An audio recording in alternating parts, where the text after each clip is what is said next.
ಬಿಡದಿಯ ಮಂಡಲಹಳ್ಳಿ ಗ್ರಾಮದಲ್ಲಿ ಸರ್ವೆ ಕಾರ್ಯಕ್ಕೆ ಪರ ವಿರೋಧ ವ್ಯಕ್ತವಾಗಿದೆ.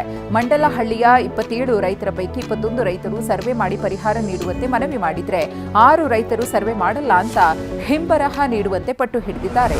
ಸರ್ವೆ ಮಾಡ್ತೇವೆ ಅಂದ್ರೆ ಅಧಿಕಾರಿಗಳಿಗೆ ಭದ್ರತೆ ನೀಡ್ತೇವೆ ಎಂದು ಬೆಂಗಳೂರು ದಕ್ಷಿಣ ಎಸ್ಪಿ ಆರ್ ಶ್ರೀನಿವಾಸ್ ಗೌಡ ಸ್ಪಷ್ಟನೆ ನೀಡಿದ್ದಾರೆ. ಡಿಸಿ ನಿರ್ದೇಶನದಂತೆ ಸರ್ವೆ ಮಾಡ್ತೇವೆ ಅಂದ್ರೆ ಭದ್ರತೆ ನೀಡಲು ಸಿದ್ಧ ಎಂದಿದ್ದಾರೆ. ಮೈಸೂರಿನ ದಸರಾದಲ್ಲಿ ಕಂಬಳ ಆಯೋಜನೆಗೆ ಭಾರಿ ವಿರೋಧ ವ್ಯಕ್ತವಾಗ್ತಿದೆ. ಆದರೆ ಸರ್ಕಾರ ಕಂಬಳ ನಡೆಸಲು ಸಿದ್ಧತೆ ಆರಂಭಿಸಿದೆ. ಈ ನಡುವೆ ಮೈಸೂರಿನಲ್ಲಿ ಪ್ರಗತಿಪರ ಹಾಗೂ ಪರಿಸರ ಸಂಘಟನೆಗಳು ಬೃಹತ್ ಪ್ರತಿಭಟನೆಗೆ ಸಿದ್ಧವಾಗಿವೆ. ಜುಲೈ 18ರಂದು ಬೃಹತ್ ಪ್ರತಿಭಟನೆ ನಡೆಸಲಿದೆ. ಕಲಬುರಗಿ ಜೈಲಿನಿಂದ 3 ಸಜಾ ಖೈದಿಗಳು ಎಸ್ಕೇಪ್ ಆಗಿದ್ದಾರೆ. ತಡರಾತ್ರಿ 3 ಗಂಟೆ ಸುಮಾರಿಗೆ ಜೈಲಿನ ಕಾಂಪೌಂಡ್ ಅನ್ನು ಹಾರಿ ಎಸ್ಕೇಪ್ ಆಗಿದ್ದಾರೆ. ಮಸ್ತಾನ್, ಸಂತೋಷ್ ಮತ್ತು ಸಾಗರ್ ಪರಾರಿಯಾದ ಖೈದಿಗಳು. ಕೊಲೆ ಕೇಸ್ನಲ್ಲಿ ಈ 3 ಖೈದಿಗಳಿಗೆ ಶಿಕ್ಷೆ ಆಗಿತ್ತು. ದಾವಣಗೆರೆ ಜಿಲ್ಲೆಯ ಚನ್ನಗಿರಿ ತಾಲೂಕಿನ ಜೋಳದಾಳ್ ಗ್ರಾಮದಲ್ಲಿ ಮುಖ್ಯ ಶಿಕ್ಷಕಿ ಹಾಗೂ ಎಸ್ಡಿಎಂಸಿ ಸದಸ್ಯರ ನಡುವೆ ಸಂಘರ್ಷ ಏರ್ಪಟ್ಟಿದೆ. 3 ವರ್ಷಗಳಿಂದ ಮುಖ್ಯ ಶಿಕ್ಷಕಿಯಾಗಿರುವ ಭಾಗ್ಯವತಿ ಶಾಲೆಯ ಬಗ್ಗೆ ಗಮನ ಕೊಡಲ್ಲ, ಬಿಸಿಯೂಟ ವ್ಯವಸ್ಥೆ ಸರಿಯಾಗಿ ಮಾಡ್ತಿಲ್ಲ, ಆದ್ರಿಂದ ಕೂಡಲೇ ವರ್ಗಾವಣೆ ಮಾಡಬೇಕೆಂದು ಆಗ್ರಹಿಸಿದ್ದಾರೆ.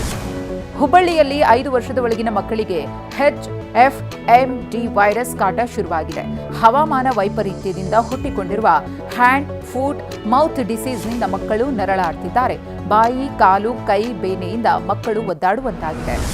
ಮಂಗಳೂರಿನಲ್ಲಿ ಅಕ್ರಮ ಬಾಂಗ್ಲಾ ವಲಸಿಗರ ವಿರುದ್ಧದ ಕಾರ್ಯಾಚರಣೆ ಮುಂದುವರೆದಿದೆ. ಮತ್ತೆ 11 ಅಕ್ರಮ ಬಾಂಗ್ಲಾ ವಲಸಿಗರನ್ನ ಬಂಧಿಸಲಾಗಿದೆ. ಮಂಗಳೂರಿನ ಉರ್ವಾ ಬಳಿಯ ಕಟ್ಟಡ ಕಾಮಗಾರಿ ಸ್ಥಳದಲ್ಲಿ ಪಶ್ಚಿಮ ಬಂಗಾಳ ಮೂಲದ ಅಕ್ರಮವಾಗಿ ಭಾರತದಲ್ಲಿ ಪ್ರವೇಶಿಸಿ ಕೆಲಸಕ್ಕೆ ಬಂದಿದ್ರು ಅಂತ ಹೇಳಿ ತಿಳಿದುಬಂದಿದೆ. ಕೋಲಾರದ ಕೆಜಿಎಫ್ನಲ್ಲಿ 2025ರ ಅಕ್ಟೋಬರ್ 15ರಂದು ಚಿನ್ನದಂಗಡಿ ದೋಚಿದ್ದ ಖದೀಮರನ್ನ ಪೊಲೀಸರು ಅರೆಸ್ಟ್ ಮಾಡಿದ್ದಾರೆ. ರಾಜಸ್ಥಾನ ಮೂಲದ 6 ಆರೋಪಿಗಳ ಹೆಡೆಮುರಿ ಕಟ್ಟಿದ್ದಾರೆ. ಬಂಧಿತರಿಂದ ಸುಮಾರು 78,68,000 ಮೌಲ್ಯ ರೂಪಾಯಿ ಚಿನ್ನಾಭರಣವನ್ನ ವಶಕ್ಕೆ ಪಡೆಯಲಾಗಿದೆ. ದಾವಣಗೆರೆ ತಾಲೂಕಿನ ಹೊಸ ಕುಂದುವಾಡ ಬಳಿಯ ತುಂಗಭದ್ರಾ ಬಡಾವಣೆಯಲ್ಲಿ ಸಿಮೆಂಟ್ ಶೀಟ್ಗಳನ್ನು ಹೊತ್ತ ಲಾರಿ ಪಲ್ಟಿಯಾಗಿದೆ. ಚಾಲಕನ ನಿಯಂತ್ರಣ ತಪ್ಪಿ ಲಾರಿ ರಸ್ತೆ ಬದಿಗೆ ಉರುಳಿದೆ. ಲಾರಿ ಪಲ್ಟಿಯಾದ ಸ್ಥಳದಲ್ಲೇ ಚಾಲಕ ಸಾವನ್ನಪ್ಪಿದ್ದಾರೆ. ರಮೇಶ್ ಮೃತ ದುರ್ದೈವಿ ಅನ್ನೋದು ಗೊತ್ತಾಗಿದೆ. ನೆಲಮಂಗಲದ ಮೋಟಗಾನಹಳ್ಳಿಯಲ್ಲಿ ಚಿರತೆ ಪ್ರತ್ಯಕ್ಷವಾಗಿದೆ. ಚಿರತೆ ಹಾವಳಿಯಿಂದ ಮನೆಯಿಂದ ಹೊರಬರೋಕೆ ಗ್ರಾಮಸ್ಥರು ಹೆದರುವಂತಹ ಪರಿಸ್ಥಿತಿ ನಿರ್ಮಾಣವಾಗಿದೆ. ಚಿರತೆ ಓಡಾಟದ ದೃಶ್ಯ ಸಿಸಿ ಕ್ಯಾಮೆರಾದಲ್ಲಿ ಸೆರೆಯಾಗಿದ್ದು, ಚಿರತೆಯನ್ನ ಸೆರೆ ಹಿಡಿಯುವಂತೆ ಗ್ರಾಮಸ್ಥರು ಆಗ್ರಹಿಸಿದ್ದಾರೆ. ಕೋಲಾರದ ಎಪಿಎಂಸಿ ಮಾರುಕಟ್ಟೆಯ ಬಳಿ ಗಾಂಜಾ ಮಾರುತ್ತಿದ್ದ ಆರೋಪಿಯನ್ನ ಅರೆಸ್ಟ್ ಮಾಡಲಾಗಿದೆ.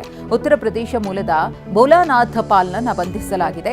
ಬಂಧಿತನಿಂದ ಸುಮಾರು 2.5 ಲಕ್ಷ ರೂಪಾಯಿ ಮೌಲ್ಯದ 4.5 ಕೆಜಿ ಗಾಂಜಾವನ್ನು ವಶಕ್ಕೆ ಪಡೆಯಲಾಗಿದೆ.